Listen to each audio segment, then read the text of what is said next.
اور کام بھی دھیان بھی اسٹیج کی طرف لگائیں، تاکہ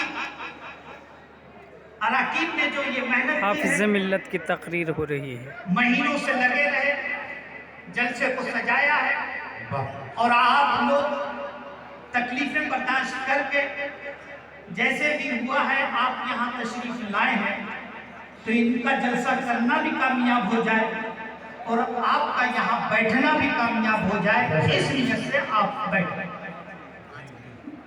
بہرحال میں تھوڑی دیر کے لیے حاضر ہوا ہوں، میرے بعد بدر العلماء حضرت علامہ مولانا مفتی بدر عالم صاحب کا خطاب ہوگا، پھر اس کے بعد حضرت علامہ مولانا سلمان اظہری صاحب کا خطاب فرمائیں گے۔ خطاب کوئی بھی کرے، تقریر کوئی بھی کرے، اس پہ نظر نہ رکھیے گا کہ تقریر کون کر رہا ہے، نظر اس پہ ہونی چاہیے کہ بول کیا رہا ہے، کیا بات ہے، واہ واہ واہ واہ، کہہ کیا رہا ہے۔ اور جس دن اس پر نظر ہو گئی تو ہمارے جلسے ہمیشہ کامیاب ہوں گے، چاہے وہ امریکہ کی دھرتی پہ ہو یا کہیں بھی دھرتی ہو۔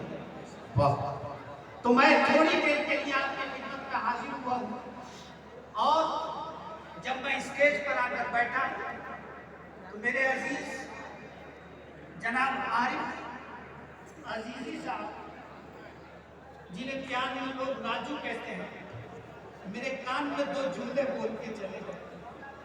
میں خود کشمکش میں پڑ گیا کہ میں کیا بولوں۔ انہوں نے ایسے وقت عنوان دیا ہے، میں نے کچھ اور سوچا تھا، لیکن ایک دم اسٹیج پہ آیا ہوں تب انہوں نے مجھ سے کہا کہ تھوڑا سا اس پہ روشنی ڈال دیجیے گا۔ میں نے سوچا کہ اچھا موقع ہے، چلو کوشش کرتا ہوں۔ انہوں نے جو کہا ہے اسی کی روشنی میں گفتگو کروں، کیونکہ مسجد کا امام ہمت نہیں کر سکتا، معاف کیجیے گا، مسجد کا امام ہمت نہیں کر سکتا، کیونکہ اسے ڈر رہتا ہے کہ پتہ نہیں کب متولی صاحب جو ہے مجھے رخصت کر دے۔ وہ اس لیے اس طریقے کی تقریر نہیں کرتے۔ اور بھی مدارس کے مدرس بھی کمیٹی والوں سے ڈرا کرتے ہیں، ان کے دباؤ اور ان کے پریشر میں رہتے ہیں، اس لیے وہ بھی تھوڑا سا لحاظ کرتے ہوئے تقریر کرتے ہیں۔ نہ میں کسی مسجد کا امام ہوں، اور اگر کسی مدرسے کا خادم بھی ہوں تو سارے مدرسوں کے باپ الجامعہ الاشرفیہ کا خادم ہوں، الجامعہ الاشرفیہ کا خادم ہوں، اور اس ادارے میں ہمیشہ حق بولنے کا سکھایا ہے اور بتایا ہے اور کہا ہے کہ اگر جان جائے تو چلی جائے مگر حق بولنا، اور اسی ادارے کی دیر مفتی سلمان رضا ہے جو بمبئی کی دھرتی پر بیٹھ کر حق بول رہا ہے۔ یہ فیضان حافظ ملت ہے۔ نعرہ تکبیر، نعرہ رسالت، فیضان حضور حافظ ملت، واہ واہ واہ۔ اس لیے تھوڑی دیر اور بڑی سنجیدگی کے ساتھ تقریریں آپ نے بہت سنی ہوں گی، دھواں دھار تقریر سنی ہوگی، ہنگامہ خیز تقریریں سنی ہوں گی، لیکن آج میں چند باتیں آپ سے کر کے گزر جانا چاہتا ہوں۔ تقریر نہیں کروں گا، پھر کبھی آؤں گا، امریکہ پرانا جانا رہتا ہے، انشاءاللہ تقریر کر دوں گا۔ چند باتیں آپ کی خدمت میں گزار کر رخصت ہو جاؤں گا۔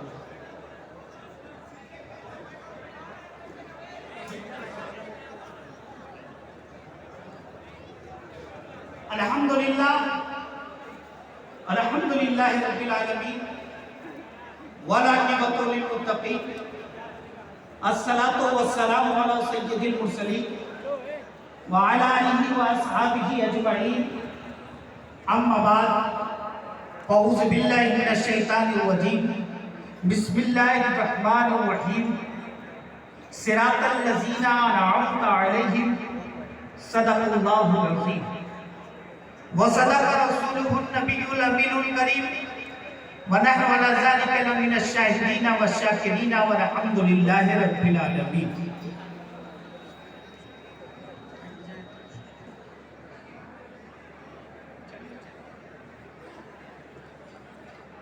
हाँ तशरीफ रखिए इधर, बैठा हुआ है।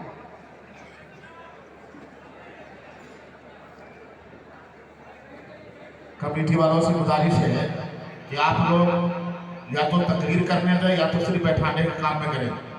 इसलिए आप लोगों से बारहा गुजारिश की जा रही है कि आप लोग गली छोड़ दीजिए, लोगों को अपनी अपनी जगह पर बैठने दीजिए। जो लोग जहाँ आ रहे हैं, जिनको जहाँ जगह मिलेगी वहाँ पर बैठने दें।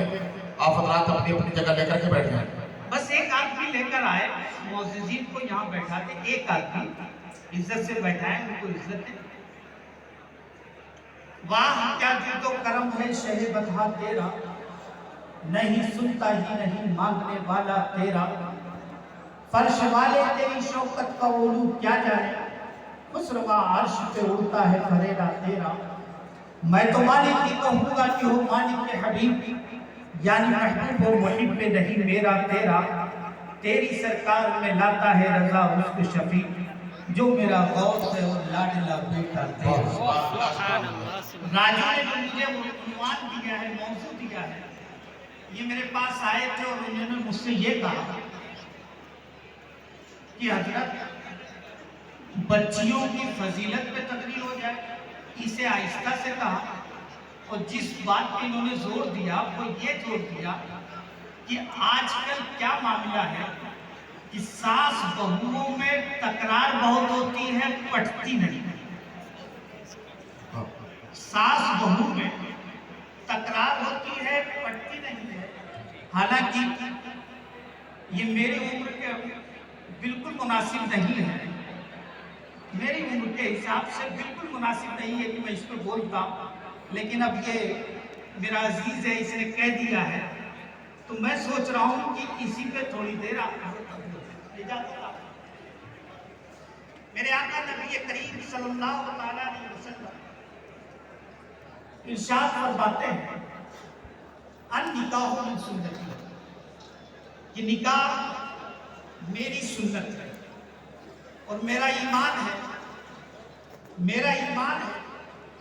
कि मेरे आका की कोई सुन्नत रहमत और बरकत से खाली नहीं है। नबी करीम सल्लल्लाहु अलैहि वसल्लम हर सुन्नत रहमत है और हर सुन्नत में बरकत है, अजमत है, और जो उस पर अमल करता है वो भी इंसान अजीम बन जाया करता है, अफजल बन जाया करता है, बेहतर हो जाता है, अच्छा इंसान बन जाता है। सुन्नत पे जो अमल करता है वो बाकमाल इंसान बन जाया करता है। लेकिन मैं यहाँ पे इससे अर्ज करना चाहता हूँ कि मेरे आका ने तो ये फरमाया कि अन निकाह मिन सुन्नत, कि निकाह मेरी सुन्नत है।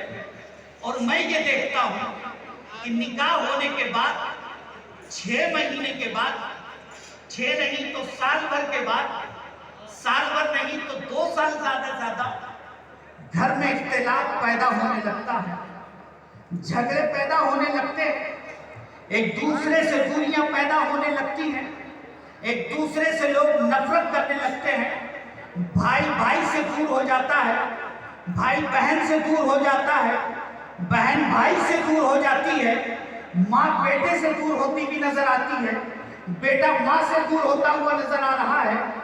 माजरा क्या है, उसने तो रसूल पाक की सुन्नत अदा की थी और सुन्नत पर मेरा ईमान है और अकीदा है कि मेरे आका की कोई सुन्नत ऐसी नहीं है कि जिसकी बुनियाद पे इख्तिलाफ की दीवार खड़ी हो जाए, जिसकी बुनियाद में आपस में इख्तिलाफ हो जाए, जिसकी बुनियाद में एक दूसरे से नफरत हो जाए, जिसकी बुनियाद पर भाई से भाई दूर हो जाए, जिसकी बुनियाद पर माँ बेटों में दूरियां पैदा हो जाए, जिसकी बुनियाद पर जो बाप बेटे के ऊपर जान कुर्बान करने के लिए तैयार था, लेकिन जब ये सुन्नत अदा हो गई है तो अब वो बाप भी उस बेटे से छुटकारा चाहता हुआ नजर आ रहा है, और जो बेटा अपने बाप पर अपनी जान कुर्बान करता हुआ नजर आ रहा था, जब कभी किसी को अपने बाप पर किसी ने अगर उंगली उठाते हुए देख लिया है तो उसकी उंगली काट लिया करता था, अगर किसी ने उसकी जबान से गुफ्तगू अगर कर ली है तो उसकी जबान काटने के लिए तैयार हो जाता था, अगर किसी ने बाप की शान में तौहीन कर दी है तो वही बेटा जो है अपने बाप की खिदमत में तौहीन करने वाले का गला काटने के लिए तैयार हो जाता था। लेकिन आज शान